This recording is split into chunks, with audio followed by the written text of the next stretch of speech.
अर्को खगेन्द्र सुनवार भन्ने थियो, त्यो समय अनुहारै छोपिने चस्मा लाउने भड्डु जस्तो अनुहार गरेको नि।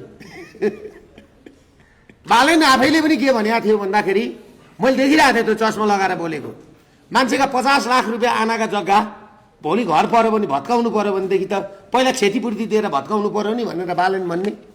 रवि लामिछाने छाती थाप्न आउँछु भन्ने, छाती थाप्ने भन्ने। गरिबका बस्तीमा डोजर चलेछ भने म छाती छाप्न आउँछु। पहिला माफियाहरूका घरमा डोजर चल्छ भनेर भनेको, माफियाकामा नमस्ते गर्न जाने, डोजर गरिबका उसमा चल्यो। अर्को खगेन्द्र सुनवार भन्ने थियो, त्यो समय अनुहारै छोपिने चस्मा लाउने भड्डु जस्तो अनुहार गरेको नि। सिक्री सिक्री लगाएर हिँड्ने क्या आफै। ऊ पनि भन्थ्यो छाती थाप्न आउने भनेर, खोइ आज सुकुम्बासीको छाती थाप्दिने। सुकुको हालत भयो।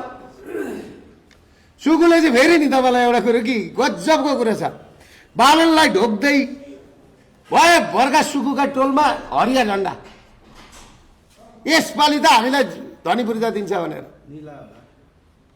खुट्टा पनि ढोगे। यत्तिकै चाहिँ हात समाउँदै सुकुले चाहिँ तेरीमा सानो त्यति गरेका थिएनन् ती महिलाहरू। 1 महिना भएन हो बाबा टिकेन, उफ्री उफ्री भोटालेको। मैले त भन्दै थिएँ यो गरिबको सरकार होइन, यो धनीको सरकार हो, यो हाम्रो सरकार होइन, अमेरिकाको सरकार हो। यसको उद्देश्य भनेको यहाँको लिथियम, कपर, युरेनियम लाने हो र यो सरकारको उद्देश्य भनेको यहाँ विदेशी सेना ल्याउने हो र चाइना र भारतलाई फुटाउने हो। उद्देश्य त्यो हो, यो हाम्रो गरिब जनतासँगको उद्देश्य नै होइन। त्यत्तिकै सर्वोच्च अदालत र सिंहदरबारमा आगो लागेको छैन भनेर मैले भने, भन्दाखेरि पत्याएन।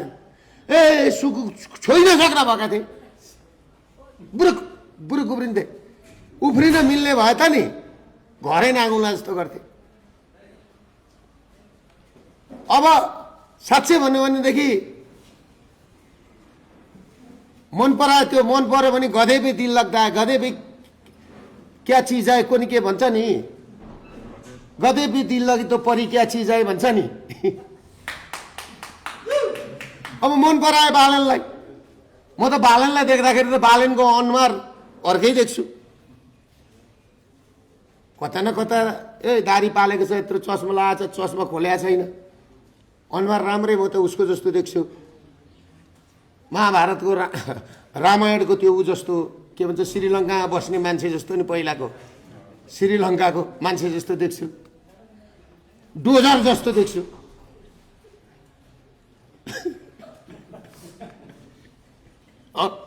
डोजर जस्तो देख्छु अनुहार। ऊ हिँडेको फोटो खिच्न फेरि हाम्रा पत्रकारहरू केही सानै तम्सिया छैनन्। हेर्नुहोस् है, कुरो कहाँ रहेछ अहिले थाहा पाउँदैछ।